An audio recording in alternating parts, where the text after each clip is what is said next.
નમસ્કાર દર્શક મિત્રો, ન્યૂઝ સ્નેપમાં આપનું હાર્દિક સ્વાગત છે. હું છું મેઘા અગ્રવાલ અને જોઈએ આજના સમાચાર વિગતવાર. 16 જુલાઈની ભગવાન જગન્નાથજીની રથયાત્રાને લઈને સુરત પોલીસ સંપૂર્ણ એક્શનમાં. શહેરમાં યોજાનારી કુલ 8 શોભાયાત્રાઓ માટે 5500થી વધુ પોલીસ અને હોમગાર્ડ જવાનો તૈનાત રહેશે. મુખ્ય રથયાત્રા જાગીરપુરા ઇસ્કોન મંદિરથી સુરત રેલવે સ્ટેશન રૂટ પર નીકળશે. સમગ્ર યાત્રા દરમિયાન 5 લેયર સુરક્ષા બંદોબસ્ત ગોઠવવામાં આવ્યો છે. Crime branch, cyber crime team અને સીસીટીવી કમાન્ડ એન્ડ કંટ્રોલ સેન્ટરથી સતત નજર રાખવામાં આવશે. પોલીસ બોડી વોર્ન કેમેરા સાથે ફરજ બજાવશે, જ્યારે વિશેષ કંટ્રોલ રૂમ પણ કાર્યરત રહેશે. રથયાત્રાના રૂટનું નિરીક્ષણ પૂર્ણ કરી આયોજકોને શાંતિ સમિતિ સાથે બેઠક યોજાઈ છે. ડોક્ટર કરણરાજ વાઘેલાએ નાગરિકોને અફવાઓથી દૂર રહેવાને પોલીસને સહકાર આપવા અપીલ કરી. શાંતિપૂર્ણ અને સુરક્ષિત રથયાત્રા માટે સુરત પોલીસે તમામ તૈયારીઓ પૂર્ણ કરી દીધી છે. રિપોર્ટર નૈતિક રેશમવાળા, સુરત. સાથે તમામ 8 શોભાયાત્રાના ભાગ સ્વરૂપે એના તૈયારીના ભાગ સ્વરૂપે તમામ પોલીસ વિસ્તારમાં શાંતિ સમિતિનું મિટિંગનું આયોજન સિનિયર ડીસીપી રેન્ક ઓફિસર દ્વારા કરવામાં આવ્યું છે. તમામ આયોજકો સાથે 1-to-1 મિટિંગ કરી લેવામાં આવી છે. શોભાયાત્રા રૂટનું પણ સેન્સિટાઇઝેશન અને ખાસ કરીને બીડીડીએસની ટીમ દ્વારા પણ શોભાયાત્રા રૂટને ચેકિંગ કરવામાં આવેલું છે.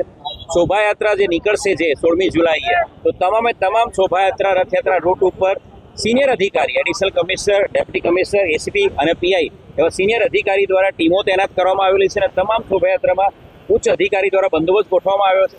સાથે મુખ્ય શોભાયાત્રા જે રથયાત્રા છે એની અંદર ક્રાઇમ બ્રાન્ચ અને એસઓજીની અલગ ચુનિંદા અધિકારીની ટીમો પુશિંગ સ્ક્વોડ તરીકે પણ કામગીરી કરશે. રથયાત્રાના સુપરવિઝન માટે ડ્રોન કેમેરા દ્વારા પોલીસ સુપરવાઇઝ કરશે. સાથે બોડી વન કેમેરા તમામ પોલીસ અધિકારીઓને ફાળવવામાં આવ્યા છે. બોડી વન કેમેરા દ્વારા પણ તમામ શોભાયાત્રા રૂટ પર રેકોર્ડિંગ કરવામાં આવશે.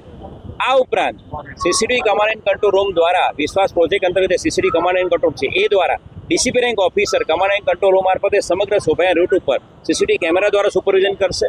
કોઈ પણ પ્રકારની હ્યુમર મોંગરિંગ ના થાય, કોઈ અફવાઓ ના ફેલાવે અને કોઈ બનાવ બાબતે કોઈ પણ હકીકત હોય એ સોશિયલ મીડિયા દ્વારા કોઈ ગેરમાર્ગે ના દોરે અને અફવાઓ ના ફેલાવે, એના માટે સાયબર ક્રાઇમની સ્પેશિયલ ટીમ આ તમામ દિવસોમાં આગામી 2 દિવસોમાં સોશિયલ મીડિયા મોનિટરિંગ પણ કરશે.